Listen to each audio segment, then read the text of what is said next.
Starting an online business can be a lonely ride, especially when you're trying to change the world one day at a time. But you're home now, in a place where inspiration flows thick and fast, and we arm you with the how-tos to get started, grow, and thrive in business. Welcome to the Wellness Entrepreneur Podcast with business coach and trainer, Katie Wyatt. The mission of the show is to simplify online business so you can focus on your mission rather than your marketing, because it doesn't have to be that hard. Let's leverage your time so you can have more impact and amplify your message. You are a change maker. We need you loud and clear. Wellness entrepreneurs. Passion can change the world and make good business. Content. What does that word mean to you? Does it terrify you? Is it making you cringe? Are you feeling guilty even as you think about all those weekly blog posts that you didn't write? Well, take a deep breath, darling. Today's podcast episode is all about making content achievable, exciting, and strategic, which is exactly what it should be. Any entrepreneur who takes themselves seriously or is looking to scale in their impact, you need to have a content strategy. It's kind of like having a bank account. It's just part of the deal. It is really something that I've tried to up-level in my own business this year, and I feel like I did that really well in January and February, and I'm getting back into it now. And I did it with the help, or quite a bit of help, from today's guest, Swapna Thomas, who is a content expert and business mentor. So from a background as one of India's most successful mummy bloggers, Swapna now helps entrepreneurs like you and me to nail their message using their content. She is spectacular, and she offers up her 6-part formula for simple and strategic content creation.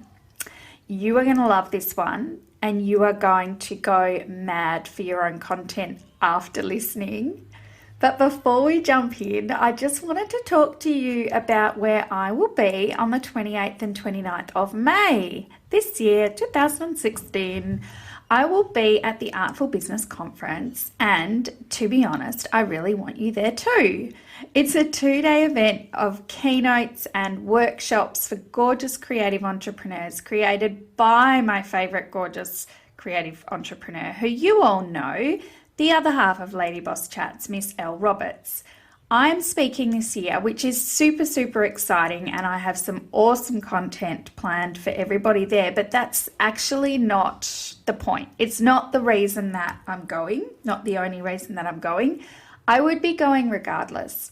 I went last year and I loved it. I've got basically a couple of key events that are an essential part of my annual calendar, and I'm sure that you do too.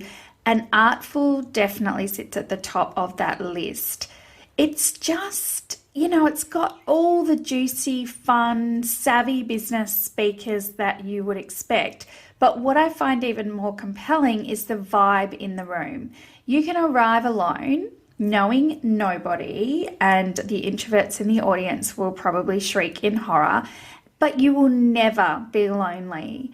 Everyone chats over morning tea. There's hugs, there's giggles, there's cuddles. There were collaborations that came out of last year's event that are still going today, including my collab with Miss Elle Roberts herself. But particularly if you're someone who gags at the words networking event, this is so not what you would expect. This is by women for women, and it's beautiful, it's supportive and collective, and really like a big group hug in a room. I walked away last year so inspired on a number of different elements of my business, and that I've actually gone on and implemented. So for example, Natasha Corbin, who was on the podcast a couple of episodes ago, did a workshop on Facebook group marketing, and being a leader of a Facebook group. And I took so much of that and applied it to my Facebook group. And it's the reason, a big part of the reason that my group continues to grow and thrive. And it's still my favorite place to hang out on the internet. Come join us. It's at bit.ly/start,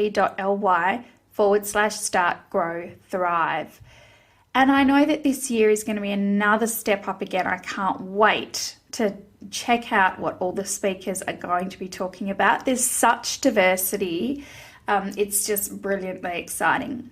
I'm also an affiliate and I'm offering bonuses, 3 bonuses to the people that buy through my link.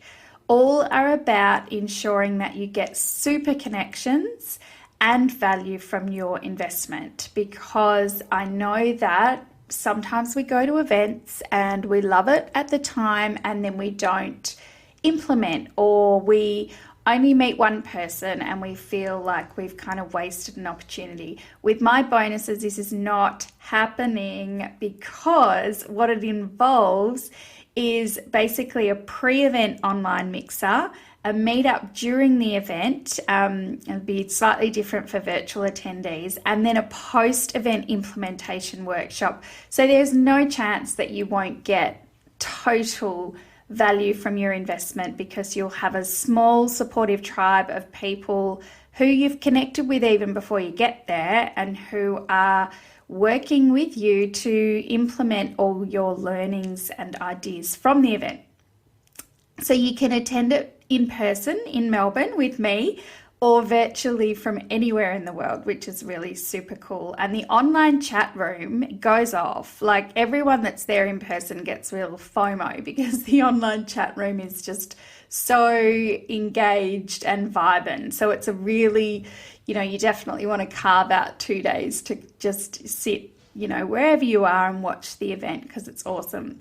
So to get more information on the event and to read more about my bonuses, you can go to the link in the show notes, or you can go to my Facebook business page, which is Katie White, the Wellness Entrepreneur, where I have pinned a post right at the top, and that's got all my bonus dates and the affiliate link. I would love to see you there, babes. I know that you'll love it and you'll get so much from it, and we can hang together, which would be super cool. Now, on to the show. Miss Swapna Thomas, smart girl, hello, welcome to the Wellness Entrepreneur podcast. Hi, Katie. I can't tell you how excited I am to finally be on your podcast. Oh, not as excited as me. I think we've been talking about this since before Christmas last year. Totally. Oh, it's so good that we're doing it. And it's really good timing because, we're all over a quarter into 2016 and everyone's starting to feel that rush of things either not getting done or that they want to get done. So I think it's perfect timing to talk about content.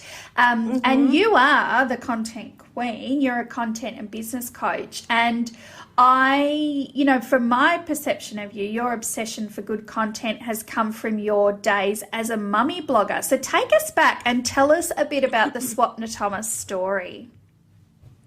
Oh, where do I begin? It's not that long story, actually. As you know, I live in India, and I was a mommy blogger in a previous life when I had quit my corporate job, and I was a stay-at-home mother for my now almost 7-year-old daughter. And it started to get a little bit, boring. It's not as much fun, having a 2-year-old who is quite independent, and you're at home, stuck at home all day, and you have a creative mind that's going bazillion miles an hour. So that's the time when I was reading a lot of mommy blogs, and I was fascinated by them and the idea that you could monetize blogs. So I decided to start my own. And at that time in India, especially, there was hardly any professional mommy bloggers.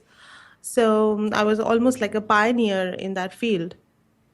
And I had a very steep learning curve because I had no idea about WordPress or any of the website stuff. So I had to learn it all on my own, and I didn't even know where I could ask about all this, because I had actually no connections with anyone in the online world. So I did all my research on Google, and YouTube was my best friend, and I learned everything about WordPress on my own, and created my first ugly as hell website and started my own mommy blog. But I kept learning, and I kept refining my website. I started learning about online marketing, how to brand yourself as a blogger. And as I kept doing that, I started growing my blog, started making money from my blog, had a lot of brand collaborations, and people coming up to, feature their products on my blog. And even got an award as a parenting blogger in India, the best parenting blogger in India. And I think that's when I realized that I didn't like blogging, like mommy blogging so much, but the process behind it, the online marketing, understanding the branding, and all these things, that really got me passionate, more than blogging day in and out about the latest toy on the block. So that was I think the tipping point for me to start learning about how I can take this passion and the skill that I have into another field. And I was also looking at the coaching world at the same time, and I think something just clicked. Like, it started, all the dots got connected, and I realized, yes, this is what I wanted to do. And I think it was May last year when I hung my shingle as a coach, and started my business online with clients all over the world. And I think that's how Swapna Thomas, the business and content mentor, started her journey. Brilliant. So, yeah. I love that, because I think, I think we all get caught up before we start anything in thinking you've got to kind of work out exactly the right thing and start with that. And I had a similar experience starting my food business, and then realizing that I love the wellness industry, but like selling physical products wasn't really my thing. But you never would have worked that out if you haven't started and kind of learned and evolved. So I don't know if you agree with that. I totally agree with that. I think not just my mommy blog, but even the work I did in my corporate job. I think all of that has been helping me today in my work. Like, I think it was all meant to be. Like, I believe in that karmic, journey that we have to take. So everything that I have done, like, I was a researcher in my corporate job, and those skills are helping me as well today in my business. So I think all of it just takes you, and who knows, like, this is all. And I think this is an ever evolving journey, right? Who knows where our business is going to take us next? So it's like an adventure. I love it. Yeah, totally agree with that. And I've had a corporate background as well, and that kind of moment when you realize, oh my goodness, like all this stuff, because I have never been a 5-year plan kind of girl, and then you suddenly have that moment in your business where you think, oh my goodness, all that stuff I did and I didn't really know if it was going to lead anywhere, it all is contributing to what I do now. And yes, it is such an adventure. So I want to talk to you about content, because you are my content queen and the content queen to many other people in our network. And I think content is one of those things. Well, actually, why don't we start with what does even content mean? Like, how do you define it in the context of running your own business? Do we have like 4 hours? Probably not, but but yeah, I'll try to see how we go. minimize the content for this, because I believe if you are in an online business, right, everything is content. And I get a little bit ranty about this as well, because someone recently told me that content was a industry jargon. And I was really taken aback by that, because I truly believe that, content is like a backbone for any online business. The main reason being, the difference between an online business and the offline business is that you don't get to see the products or services, the service provider face to face, like most of the time. So I sit in India, but I work with clients all over the world who till now haven't seen me in real life, maybe in the future, but they haven't seen me in real life till now. So how do you create that, trust factor with your clients, and which I call, and as most of you might also know, it is called the know, like, and trust factor, the KLT. So how do you build that, right? How do you make someone virtually know you, like you, and trust you enough to work with them or pay for your services or products? And the best, and the I think the something that is most cost effective as well is content, creating content that helps them add value to their life and solves the problems that they are facing. So everything that you do in an online business is related to content. It all comes back to content. So whatever social media platforms you might be hanging out, they all thrive on content. So I think it's like, the origin point for everything. I love it. And I mean, I totally agree. I've become totally the converted. But my observation, having been in business for, just over a year now, is that it is one of those things that we all plan on doing when we start out in business. We all consider us, see ourselves aspirationally as the person that's blogging weekly. We're sending newsletters that our tribe are like wetting their pants about. And, but it's actually often the first thing to go when we feel busy or overwhelmed. And I know you do too, entrepreneurs in our network who are living in like newsletter shame or blog shame or podcast shame because they have, they sent one and then they haven't sent one for 6 months and now they're too scared. So like, why do you believe, like, how do you convince people that it is so important? Because you're like me and I sell, I teach podcasting, which is just one element of content. And because it doesn't have an instant business outcome necessarily, it is harder to persuade people to stick with it and be consistent. So what's that kernel for you that brings the aha moment to people's eyes? I think content has been a little bit complicated, like unnecessarily complicated, with all the complicated technical words around it, like conversions and pixels and funnels. Exactly. So it doesn't have to be that complicated. Content gives results when it is consistent. I think that's the bottom line of it.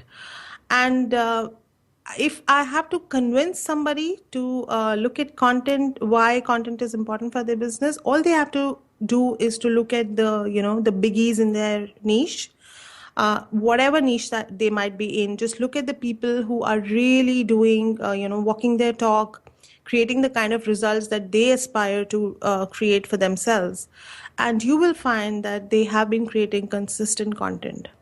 And probably that is the only differentiating factor between them and the people who are still trying to make it. That they have been consistently adding value to their audience's life through content. And it doesn't matter whether they are 7-figure coaches or 6-figure coaches, their content is setting them apart from everyone else in their industry. And content will help you set yourself apart, stand out, even in the most crowded niche in the world. Because the way you create your content, because the way you talk to your audience will never be, same as anyone else in your niche. So it's like having this magical superpower through which you can connect with your audience, give them value, build their trust in you, and get them buying your services and products. So I think that's the easiest way to, if I have to convert someone, I all have to tell them, look at that person in your industry who you really aspire to be like, and you will find that they are creating content and they have been creating content for a long time. And I find that, the whole, blogging is dead kind of thing. And people, I can just see people responding to what you said by saying, oh, yeah, but they've been doing it for so long and now it's too late. And I mean, I don't agree that it's too late because I know I only started in the last year. But what would you say to that? It will be too late 1 year down the line, or 2 years down the line. If they don't start ever, it's always going to be too late for them. It doesn't matter. Like I have seen people who started their blogs or their websites last year, but they started creating consistent content. And when I say content, I don't mean just blogging, right? There are different ways of creating content. And that's, again, something that I'm really passionate about, finding your own way of creating content and sticking to that. Right? You find your own groove, just like you would in your business, right? You have to find that same groove in content creation as well and stick to that. But it is about consistent content creation. So if you think blogging is not for you, what other platform could you create content on and stay consistent on that? So it could be like what you're doing with your podcast, Katie. 1 year of consistent podcast creation is no joke, right? And you know how much of planning and thought goes behind that process. And the bottom line behind that as well is that you want to provide value to your audience, right? So, and you're bang on that. And I think that's the thing, that the link that is missing is that people think that it has to be one way or it won't work at all. It doesn't need to be like that. You can find your own way of creating content and do that really well. I love that, because I think we all get caught in the bright, shiny object syndrome of, well, now everyone's on Snapchat, so I need to go to Snapchat. Yet Katie has looked at Snapchat about 14 times and still can't even work out how to sign up. So I don't think Katie needs to be on Snapchat. So it's a relief to be told that you can just pick the thing that works for you. Oh, totally, totally. You can just pick one thing and do that really well. And it doesn't matter, because platforms will come and go. And that is why I say, instead of focusing on other people's platforms like Facebook, Mark Zuckerberg is going to own all your content on Facebook. It's not you. So instead of that, try to build your own content on your platform, which is your website, your newsletter, and use the other social media platforms to promote that content, rather than putting all your energies in creating content for social media platforms, which you definitely don't own. Yeah, totally. Always got to bring them back to your site, don't you? Mm-hmm. Yeah. So, all right, this is awesome. And now I want to get into the really juicy bit, because you and I just spent some time together mapping out a quarterly content plan for me. And I really, I just think I'm such a big fan of the 90-day plan. I did a podcast about it a couple of months ago, which I'll link to. And I know you are too. So let's talk about, for people, whether they're right at the beginning of content creation or they've been in it's just been dead to them for a while. How do we go about, making good for the next 90 days? Yeah. Oh, that's juicy. So I think that, let's just go back 1 minute to the question that you had asked me, like, why doesn't content creation work for a lot of people? It doesn't work because they don't go into it with a plan in hand. They go into their business with a business plan, properly mapped out for them, but they don't have a plan for their content. And they, that white screen of death is nobody's friend. So it doesn't bode well if you're opening up your laptop and looking at that, white screen and thinking of, oh, what do I write today to my audience? It doesn't work that way. And I know a lot of people have this idea about inspiration striking, and then only can they write content. but I feel inspiration works better if you give a structure to that inspiration as well, right? And it doesn't work in vacuum.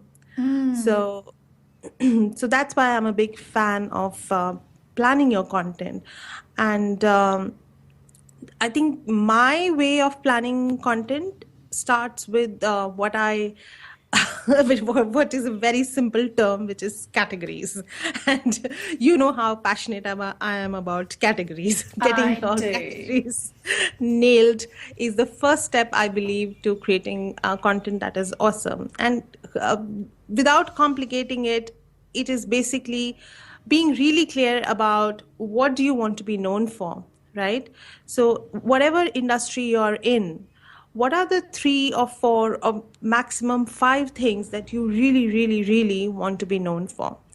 Those are your categories, right? Those are the things that you want to be seen as an authority on, an expert on, and somebody who can provide value in that particular topic, right?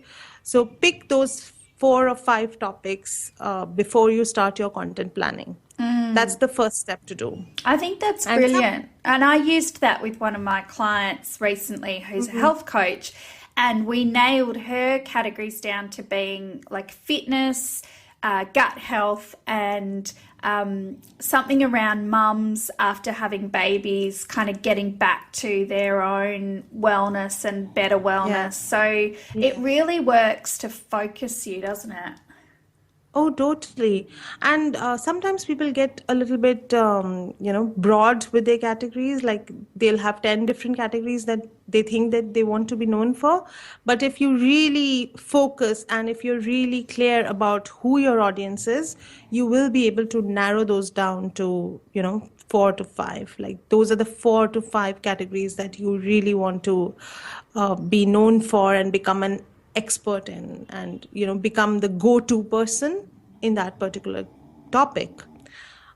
So nail those 4 categories right before you start your content planning.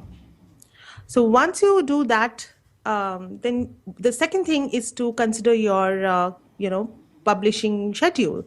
Like how many times do you want to create content in a month? Now this is where again people go a little bit over estimate their capacity and the time that they have. So they will say, I will post 4 times a week or twice a week, which doesn't, it can happen for a lot of people. But if you have a business and you're not just a blogger, right? You're blogging for your business. So you have probably clients to work with, you have launches to work on. So all those things, you have to consider these things beforehand. So create a schedule that works for you and stick to that. So it doesn't matter whether you're posting once a week or once a fortnight or even once a month, as long as you stick to that. And your audience also starts, expecting that consistency from you then. And therefore it is really important to stick to it, because if they are expecting that you send out a blog post every fortnight, then you better stick to it, because that is again a part of that trust building process, right? So that's the second thing. And when you work that out, so if I need to plan my content for the next 90 days, how many posts do I need to plan, right? So if you're posting, say, once a week, then that means it's around 12 posts for a quarter. And if you have 4 categories, that means 3 posts per category. Yeah. Yeah. So I think when I do this with clients, this is the moment when they go like, oh, that can be done. Like that is something I can work with, because it just breaks the whole process down, right? So that's how you initially map out your content. Then the second thing that I really get my clients to think about is to align their content with their launches. So if you are launching something, say, in the next quarter, you have to create content that organically leads to that launch, so that you are creating that you're moving that mental needle of your audience towards that launch. It shouldn't feel like, oh, where did this come from all of a sudden? Yes, this was the biggest, aha for me in working with you was my last Podwell launch. I had like 2 months of content, consistent blog posts, and a few podcasts leading up, and it was all kind of indirectly leading to podcasting course, and you should be doing it. So that was a major aha for me, and it's something that I've definitely taken into an absolute essential for business. Yeah, and it gives your audience a journey to be on, right? They are going on they are reading these posts and making up their mind as they go on reading these posts. So I'm sure every time they read a post about podcasting, they were making that decision of whether it was for them or not. And when your program came, that was just one more step in their journey. So I think content makes that really organic, and it doesn't feel pushy or icky or salesy in any way then. So that's another thing. So you can so once you have that, that strategy behind your content, planning it out becomes really easy. So then all you need to do is map out content titles for each of those categories. And there are so many ways to do that, but my favorite way is to go on a bit of a rant.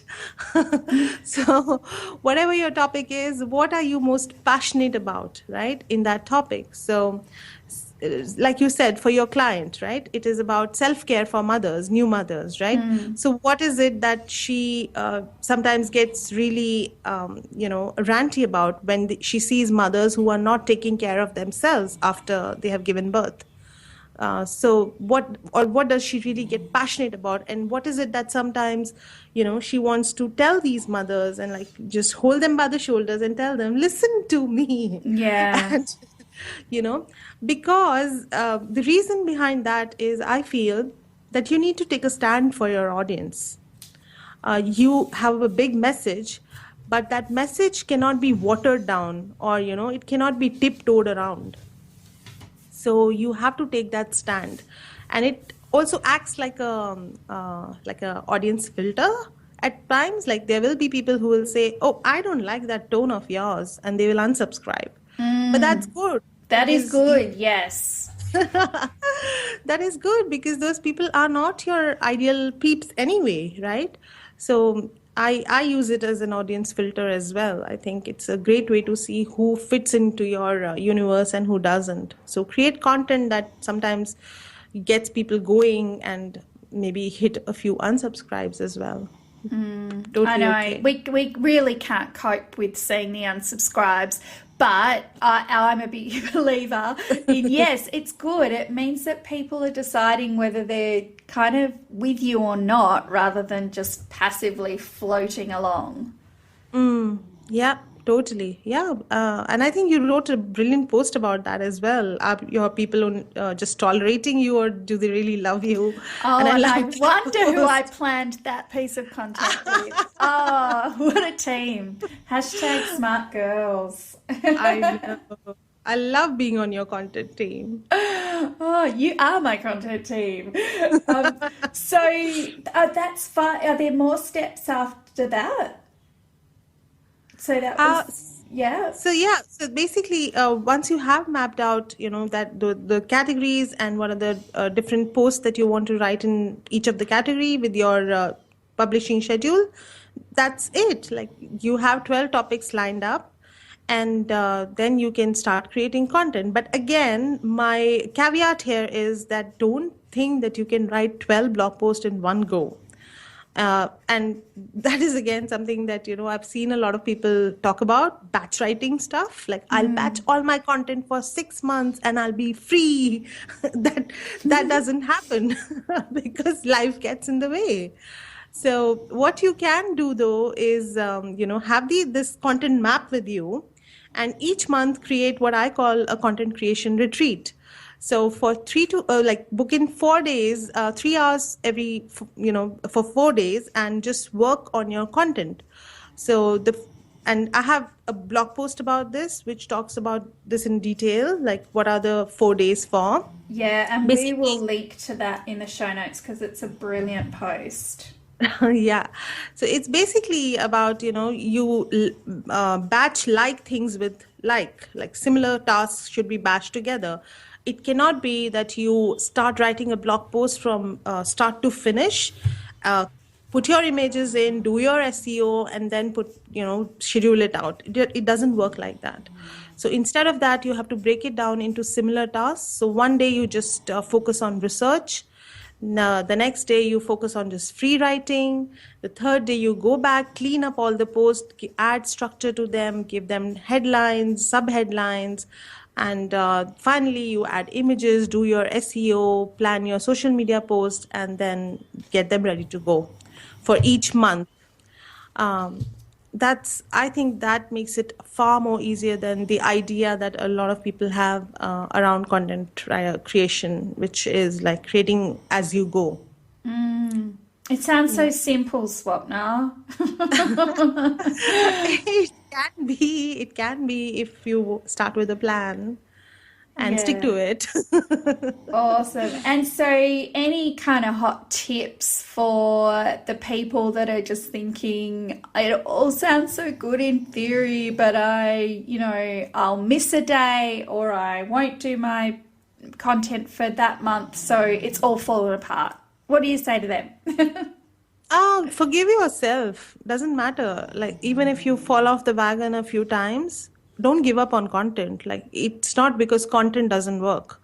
Yeah, you might have, missed a few newsletters, fallen off the wagon on blogging a bit, but that doesn't mean that you have to become frenemies with content. You can keep, trying to build that relationship with content creation. Start going, if one approach doesn't work, tweak it. What works for you? Maybe it doesn't work if you have to do it weekly. What about fortnightly? Okay, that doesn't work. Let's do it monthly. Whatever works, just keep that relationship going with content. Create content in different platforms. If it doesn't work on blogging, maybe do videos, create a YouTube channel for yourself, or do a podcast if you love talking instead of writing, right? Totally. So it's about looking at your strengths, what gets you going, what energizes you. Some people find it a drag to write, right? They just don't want to write at all. But they are awesome at talking or just talking on video. I'm not, so I don't do that. So I rather would, write or talk, but not be on video. So I just find your own strengths and play to that instead of trying to fit into someone else's mode or whatever has been told is the right way to do it. Yeah, awesome. And that's kind of what I did with my podcast last year. And that was one of the lessons for me was just pick one. Like, you don't have to be everywhere. Just do one and be consistent with one rather than falling off the wagon of 10 different content platforms. Oh, that's brilliant. Oh my gosh, I can't believe we're so already out of time. I'm going to have to bring you back for a part 2. But I did want to ask you, like, who are some of your great content heroes? Like, who do you think does consistent content really, really well around their particular topic? I think you already know the answer. That's why I could have a guess. I have a big business crush on Denise Duffield Thomas. And I think she just gets content. Like, she has been creating content for a long, long time. And she is one of the examples of what happens when you create consistent content, right? And you really know your audience and you play to your strengths. So I think I cannot look anywhere beyond that. Like, she is one of my business idols, and I love her content, the way she connects with her audience, and think she's brilliant. She is someone that shows up in a lot of my podcast episode show notes because she always rates a mention somewhere. Yeah. I think because she's a smart girl as well. She is a smart girl, and I agree. All her content is brilliant. Like, she's probably the best periscoper video maker that I've seen, but blogs brilliantly as well. So damn her. So we are like at the end of our time, which is flown. You've been amazing and given us these brilliant 6 steps to create our quarterly content plan. So if people want to find out more about you, read some of your content or connect with you, what's the best way? The best way would be to go to my website, which is swapnathomas.com. Read my blog. They can also join my Facebook group, which is called My Voice, My Message, because I'm big on message, as you know. And I think that's the way they can connect with me to know more about my content. And they can work with me if they want me to work on their content as well. Beautiful. I highly recommend. So thank you so much, Swapna. You have been amazing. Thanks for coming on to The Wellness Entrepreneur. It was a pleasure. I can't believe we are almost done with our time. I know. It does fly, but only when you're having fun. Yeah, it does. Can I suggest, I hope you enjoyed that. I know you enjoyed that. Of course you enjoyed that. It was damn cool. And thank you, Swapna. What I would suggest all of you do is really think about that content creation period, the retreat that Swapna talks about. I have linked in the show notes to the blog post where Swapna writes about this in detail and tells you exactly how to have your own content creation retreat. So check it out and book it in and let me know and let Swapna know, okay? Like, definitely let us know that you've implemented some of the stuff that Swapna's talked about today. And you can grab the show notes with the links to that blog post, anything else we've mentioned, and also the Artful affiliate link that I referred to at the top of the show at thewellnessentrepreneur.com.au/46. And don't forget to check out that pinned post on the top of my Facebook business page and schedule in your creation retreat. See you next time.